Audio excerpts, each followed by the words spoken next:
മക്കളെ plus one supplementary അലോട്ട്മെന്റുമായിട്ട് ബന്ധപ്പെട്ട് വളരെ ഇമ്പോർട്ടൻ്റ് ആയിട്ടുള്ള ഒരു അപ്ഡേറ്റ് ഉണ്ട്. സ്കൂൾ വൈസ് വേക്കൻസി ലിസ്റ്റ് പ്രസിദ്ധീകരിച്ചിട്ടുണ്ട്. hscap.kerala.gov.in എന്നുള്ള സൈറ്റിൽ കയറി നിങ്ങൾക്ക് ഏതൊക്കെ സ്കൂളിൽ ഏതൊക്കെ സബ്ജക്ട് കോമ്പിനേഷനിൽ വേക്കൻസി ഉണ്ട് എന്ന് വ്യക്തമായിട്ട് മക്കൾക്ക് അറിയാൻ പറ്റും. അപ്പോൾ സപ്ലിമെന്ററി അലോട്ട്മെന്റ് 28-ാം തീയതി ഇന്ന് തുടങ്ങുകയാണ്. ഇന്ന് 10 മണി മുതൽ സപ്ലിമെന്ററി അലോട്ട്മെന്റിന് നിങ്ങൾക്ക് അപേക്ഷ കൊടുക്കാം. 30-ാം തീയതി വരെയാണ് അപേക്ഷിക്കാനുള്ള സമയം. അപ്പോൾ സപ്ലിമെന്ററി അലോട്ട്മെന്റിൽ ആർക്കൊക്കെ അപേക്ഷിക്കാം എന്നുള്ളതാണ്.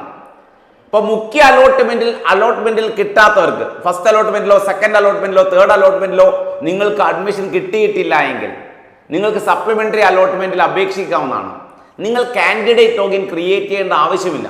നിങ്ങൾ ഓൾറെഡി ലോഗിൻ ക്രിയേറ്റ് ചെയ്തവരാണ്, അത് റിന്യൂ ചെയ്താൽ മതി. ഓക്കെ, സൈറ്റിൽ hscap.kerala.gov.in എന്നുള്ള സൈറ്റിൽ കയറി ഓൾറെഡി കാൻഡിഡേറ്റ് ലോഗിൻ ക്രിയേറ്റ് ചെയ്തവർ അതൊന്ന് റിന്യൂ ചെയ്ത് കൊടുക്കുക. കറക്റ്റായിട്ട് എൻ്റർ ചെയ്യുക. ഒരു വിവരവും തെറ്റാതെ തന്നെ കറക്റ്റായിട്ട് എന്ത് ചെയ്യുക, പ്രോപ്പറായിട്ട് എൻ്റർ ചെയ്യാൻ മറക്കരുത്.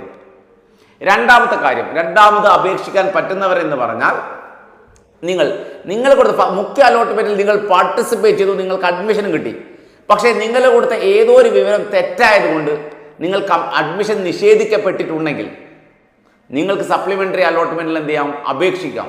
സപ്ലിമെന്ററി അലോട്ട്മെന്റിൽ നിങ്ങൾക്ക് പങ്കെടുക്കാം.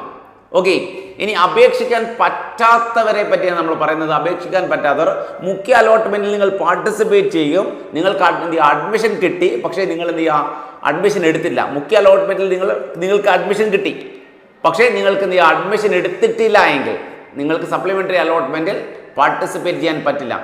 അതിൽ മുഖ്യ അലോട്ട്മെന്റിൽ അഡ്മിഷൻ കിട്ടുകയും നിങ്ങൾ അഡ്മിഷൻ എടുക്കുകയും ആ സ്കൂളിൽ നിന്ന് TC വാങ്ങുകയും ചെയ്താൽ, അതായത് നിങ്ങൾക്ക് ആ സ്കൂൾ ഇഷ്ടപ്പെടാത്തതുകൊണ്ട് നിങ്ങൾ TC വാങ്ങിയിട്ടുണ്ടാവും. അപ്പോൾ നിങ്ങൾക്ക് എന്ത് ചെയ്യുക, സപ്ലിമെന്ററി അലോട്ട്മെന്റിൽ പാർട്ടിസിപ്പേറ്റ് ചെയ്യാൻ പറ്റില്ല. ഇനി ഇതുവരെ ഒരു അലോട്ട്മെന്റിലും പാർട്ടിസിപ്പേറ്റ് ചെയ്യാത്തവർ, അതായത് മുഖ്യ അലോട്ട്മെന്റിൽ പാർട്ടിസിപ്പേറ്റ് ചെയ്യാത്തവർക്ക് സപ്ലിമെന്ററി അലോട്ട്മെന്റിൽ അപേക്ഷിക്കാം.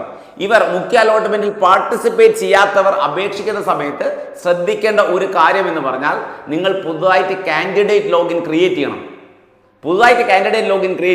എന്നിട്ട് കറക്റ്റായിട്ട് എങ്ങനെയാണോ അലോട്ട്മെന്റിൽ പാർട്ടിസിപ്പേറ്റ് ചെയ്യുക അതുപോലെ തന്നെ വ്യക്തമായിട്ട് കാര്യങ്ങൾ ഡാറ്റയൊക്കെ ഫില്ല് ചെയ്ത് കൊടുക്കണം. ഓക്കെ, അപ്പം ശ്രദ്ധിക്കേണ്ടത് നിങ്ങൾ മുൻപ് ചെയ്തതുപോലെ തന്നെ റിന്യൂ ചെയ്യുന്ന സമയത്തും സ്കൂൾ വൈസ് വേക്കൻസി അറിഞ്ഞ് വൃത്തിയായിട്ട് വേണം കാര്യങ്ങൾ ഫില്ല് ചെയ്യാൻ.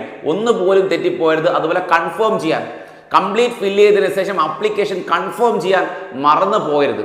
ഓക്കെ, അപ്പോൾ വീഡിയോ ആദ്യമായിട്ട് കാണുന്നവരാണെങ്കിൽ ചാനൽ ഒന്ന് സബ്സ്ക്രൈബ് ചെയ്യുക. അതുപോലെ മാക്സിമം ഫ്രണ്ട്സിലേക്ക് ഈ ഇൻഫർമേഷൻ എന്ത് ചെയ്യുക, ഒന്ന് ഷെയർ ചെയ്യുക.